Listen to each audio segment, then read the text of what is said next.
Hey everybody! People expressed a desire to know how I made the Cybermat for Atop the Fourth Wall, so here's my little instructional guide. Unfortunately, the production information I have on it is pretty much in picture form, since as I was building it, I was sharing photos of it on Twitter. Still, this should show you how to create a Cybermat similar to the one I made relatively cheap. I'd say probably under 30 or 40 bucks depending on where you get the materials from and how different yours is from mine.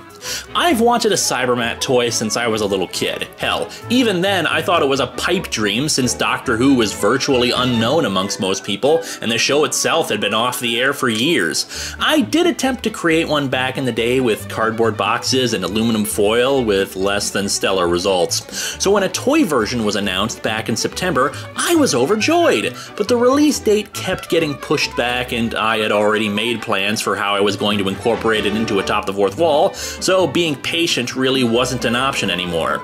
Before I went to Youmacon, I went on a shopping spree to a craft store called Michael's and a local Target, basically picking up anything that I thought could be useful in building the Cybermat.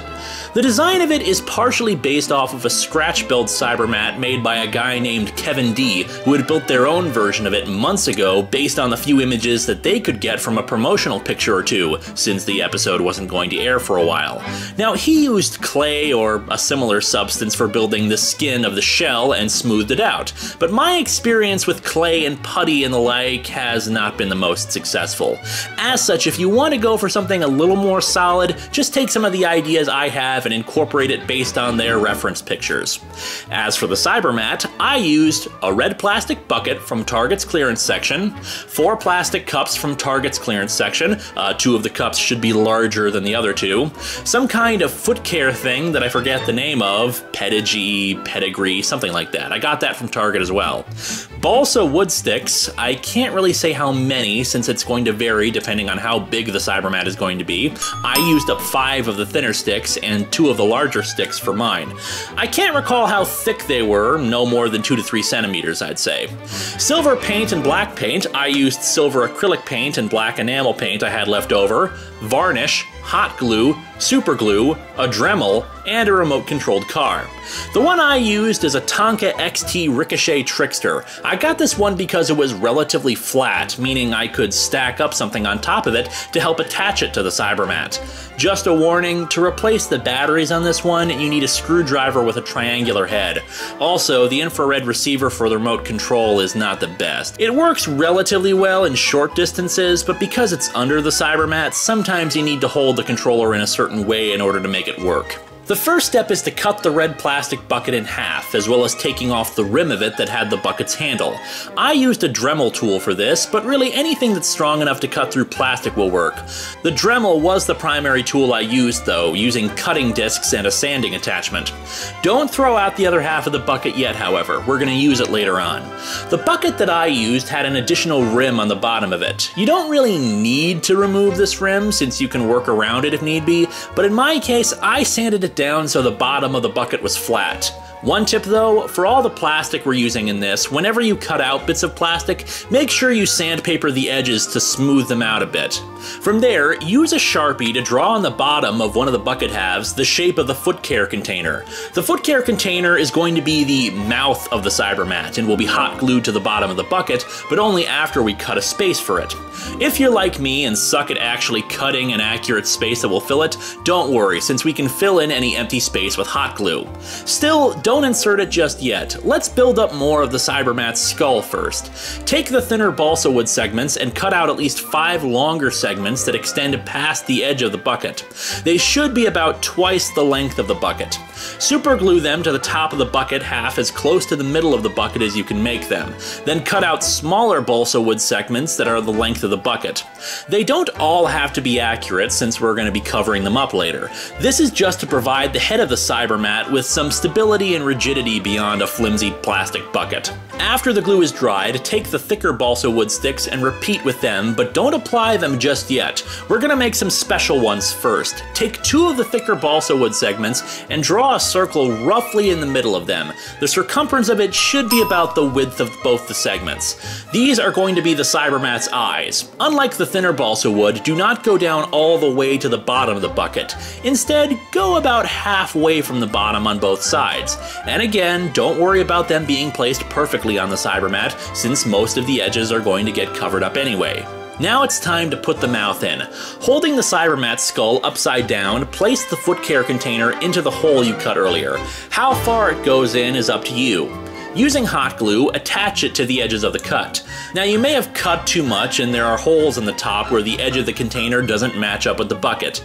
If that's the case, don't worry about it, just wait for the first round of hot glue to dry, then use a liberal amount of hot glue to fill in the spaces. To keep the hot glue from running off as you apply it, keep turning the bucket upside down until it dries.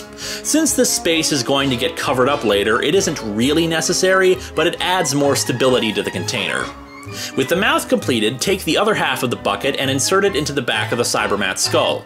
Try to match it up so it's equal on both sides as you put it in. You should use both super glue and hot glue to apply it, since this part is going to be holding onto the Cybermat tail and needs to be fairly stable. Congratulations, the head is now mostly complete. Let's build the tail now. Mine is not designed to move around a whole lot, but the more innovative among you can probably find out ways to make it work. We're gonna take those plastic cups now and start cutting them into rings. Now, the size of the rings is going to be up to you, but the point is to make the tail segmented, with at least 3 main segments and then the end of the tail. This might seem odd, but I actually used the smaller cup for the largest segments. Primarily, it was because I originally thought I could build the entire thing out of the smaller cups, but later realized I didn't have enough material from the smaller cups. The advantage of the larger cups, though, is that you have more room with them to experiment and get the exact size you want, but you can play around with it yourself. For the third and tip segments, I just kept cutting pieces out of the cup until it was the right circumference I wanted. I attached them together by cutting a slit into the ends of each segment, then put in braids, or brads, or if you're like me and never knew these things had a name, paper fasteners. They work surprisingly well in keeping the segments attached to each other. The tip is probably going to be the most frustrating part, since with that one I had to cut out 2 roughly trapezoid shapes of plastic and hot glue them together, including the very end of the tip.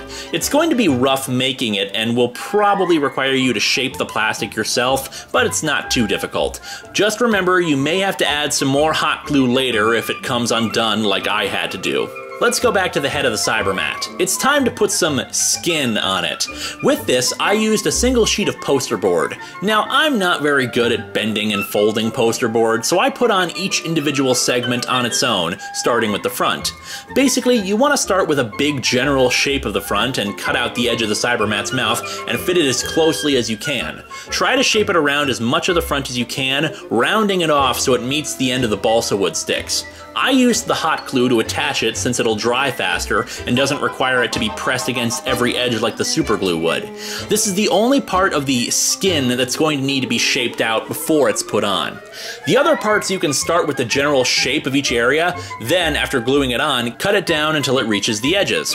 And like I did, I didn't fold any segments, so I made each section individually, including the side area between the higher level of balsa wood and the lower one. Feel out where the eyes were and then cut holes for them. You can use sandpaper to smooth out the poster board as well. In fact, you're going to want to sand down a lot of the edges of poster board to get it as close as you can to the edge.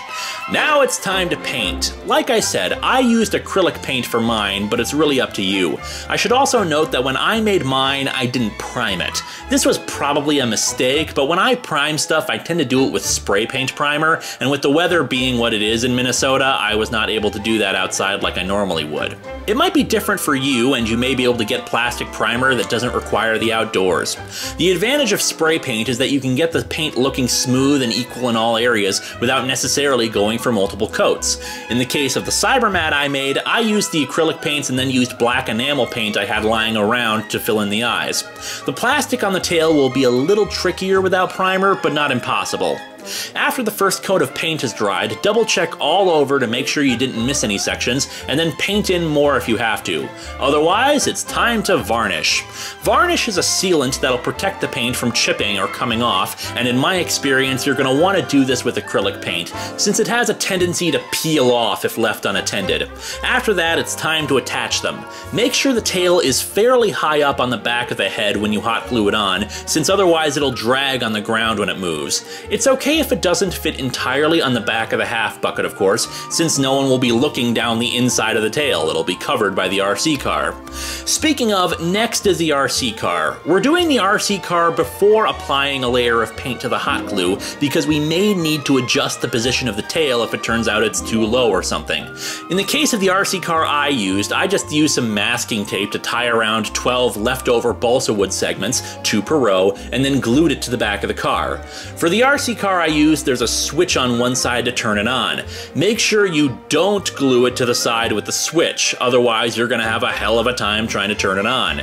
Getting the car into the Cybermat head is a little bit trickier. You can apply some hot glue to it and place it in first, but reinforcing the sides of the glue is more difficult since there isn't a lot of room to get the hot glue gun inside, so I had to let it drip out and kind of form around the edges as best as I could. Same for dripping down with some super glue. It worked out, but it's not the best method. You may want to go a step higher for your own to help with the infrared signal, but there's no guarantee it'll help, and the car will be more obvious the higher it is from the shell. The last step after testing it driving around is to just paint over the hot glue and add another layer of varnish on top of that. You can also use the paint to hide the hot glue seam altogether and make it seem like it flows more naturally into the tail. And there you have the Cybermat that I've built. A bit of work, but I think it works in the end. I may still modify it down the line to try to add lights or the like, but for now, I'm satisfied with how it is. Hopefully this was helpful for anyone else out there who'd like to make one of their own. Thanks for watching!